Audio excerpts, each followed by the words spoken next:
শফিকুর রহমান। শফিকুর রহমান। বাবার নাম? মিতা আব্দুল মোতাল্লাহ। মা? মিতা মালিকা খাতুন। বাড়ির ঠিকানা কি? বাড়ি গ্রাম সন্দ্বীপ, গ্রাম মাঠভাঙ্গা, পোস্ট মাঠভাঙ্গা, থানা সন্দ্বীপ, জেলা চট্টগ্রাম। 1970-এ যখন সন্দ্বীপে একটা বন্যা হলো, বন্যাতে বঙ্গবন্ধু ওখানে গেছিলেন?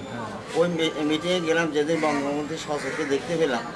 দেখার পর আমার বক্তৃতা করতে সেদিন থেকে বঙ্গবন্ধু গিয়ে বলতে হৃদয়ে ঢুকেছে। আজ পর্যন্ত ওনাকে আমি আর আমার হৃদয় থেকে আমরণ মতো উনি বঙ্গবন্ধু আমার হৃদয়ে থাকবে। মুক্তিযুদ্ধে গেছে আপনার আন্দোলন তো চলছে বারবার। বঙ্গবন্ধু 7 তারিখের ঘোষণে তো একরকম স্বাধীনতা ঘোষণা দিয়ে দিলেন। তো এইটার উদ্বুদ্ধ হয়ে রইলাম। পরবর্তীতে দেশে মার্চ রাত্রে তো দেশে শুরু হলো। কিন্তু আমরা যা ওগুলো মুভি শুনি, রেডিওতে তখন স্পষ্ট কিছু আসতো না। মানুষ বিভিন্ন জায়গা থেকে যখন দেশে আসতে শুরু করলো, ওই যে গণহত্যা এগুলোর ব্যাপারে কিছু ইন্ডিয়ান নিউজ থেকে পাওয়া যেত। গেছি বোধহয় মেয়েকে জুনে দিয়ে বোধহয় গেছি আমি। সন্দ্বীপের উত্তর পাশ দিয়ে আমরা ওখানে আমাদের গ্রুপে আমরা প্রায় 50-60 জন ছেলে, আমাদের এই বয়সী সবচেয়ে বোধহয় ছোটো ছিলাম আমি। সন্দ্বীপের উত্তর পাশ দিয়ে, উত্তর পূর্ব কোণ দিয়ে আমরা একটা নৌকা গেছি আপনার এই নোয়াখালীর এদিকে বুরবুরে ঘাট নামে একটা জায়গা যায়। ওখানে যাই আমরা ইয়ে করছি, ওখানে কিছু চাটা খাইছি। ওখান থেকে আবার আমরা হাঁটা দিলাম। হাঁটি কোন জায়গা দিয়ে যে ওপারে ঘুরছি জায়গাটা কিন্তু চিনি না। ট্রেনিং হয়েছে আপনার প্রথম গেলাম হরিণাতে।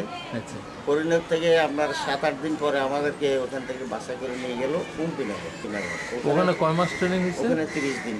30 দিন। তারপর ব্যাক করছেন কোথায়? এইখান থেকে ব্যাক করে আবার হরিণা ইউথ ক্যাম্পাস, যেটা যেখানে তারা ট্রেনিং করে আসি এক জায়গায় থাকি। পরে ওখান থেকে আমরা আসলাম।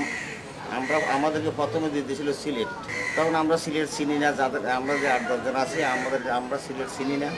আমরা যাইতে হবে না, বলছি আমরা যাবো না। তখন ক্যাপ্টেন এনাম সাহেব ছিলেন ক্যাম্পের দায়িত্বে। বলছে যে না, তোমরা ওখানে যাইতে পারো। তোমরা কোন জায়গায় ছিলে? তো বললাম যে স্যার আমরা তো সন্দ্বীপের মানুষ, হয়তো সিটাঙে 2-4 বার গেছি, এই সব সিটাঙের কিছু অংশ জায়গাটা ছিল। বলে ঠিক আছে, তোমরা সিটাঙে। এরপরে উনি যারা লিস্ট করছে ওদেরকে বলে দিলে এই গ্রুপের নাম কাটি এই সিটাং দিয়ে দাও। যারা সিটাং তাদের যারা যেই এলাকায় ছিল ওই এলাকাতে দিয়ে দিবে। যা হোক, ওনার কথাগুলো আমরা এই সাথে আমাদের এলাকা ব্যক্তি আমরা 2টা গ্রুপ করলাম। এই সাথে আমাদেরকে দিল একটা ডেটে দেশের দিকে পাঠানোর জন্য। এইখানে আসে আমরা বর্ডার ক্রস করতে পারতেছি না, গাড়ি আর পাচ্ছি না। গ্রুপ লিডার মানে ওইখানে আমাদের গ্রুপ লিডার ছিল শফিকুল মাওলা। আমরা 2টা গ্রুপে, একজন মোহাম্মদ ইয়াসিন, একজন শফিকুল মাওলা, সব পরিচিত। সেটা আসে 24 নম্বর গ্রুপ আর 123 নম্বর গ্রুপ, আমরা 2টা গ্রুপ। তো এখন আমরা বর্ডারে পাঠাইলো ক্রস করার জন্য।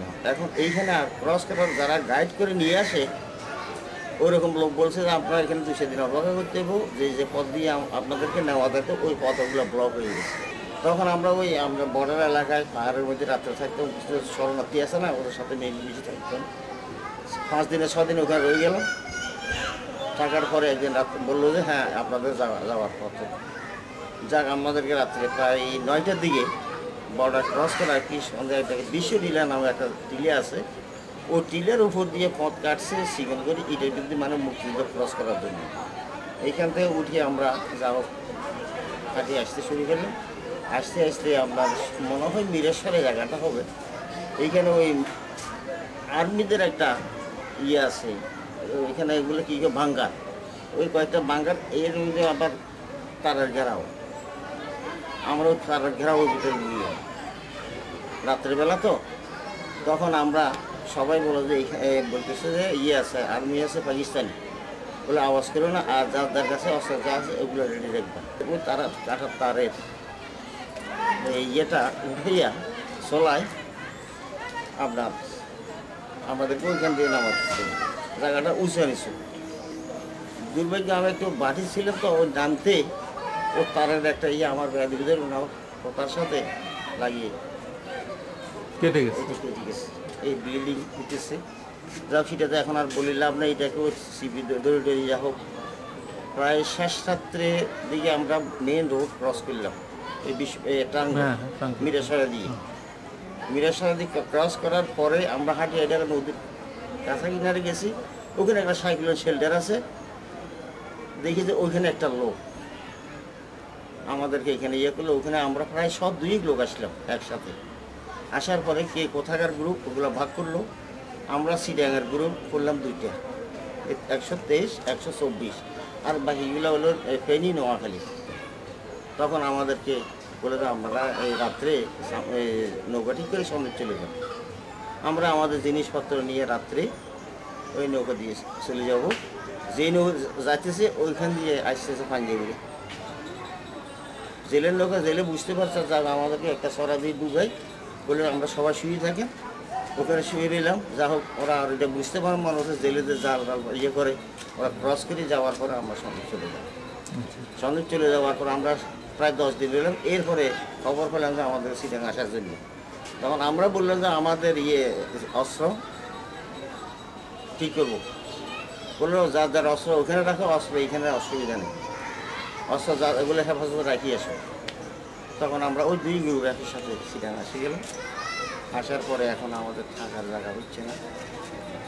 শেষ পর্যন্ত আমাদের পরিচিত এনাম বলে একজন এই মুসলিম লীগের ওনার বাসাতে আমরা আশ্রয় নিলাম। আশ্রয় নিয়ে ওনার শালা আছি। আচ্ছা, ওনার শালা থাকাতে আমাদের ওখানে মোটামুটি একটা সুবিধা হয়েছে। আমরা ওখানে ছিলাম 3 জন। আমাদের সাথে আরও বাকি যারা ছিল কাউকে রাখছে মোগলকলি।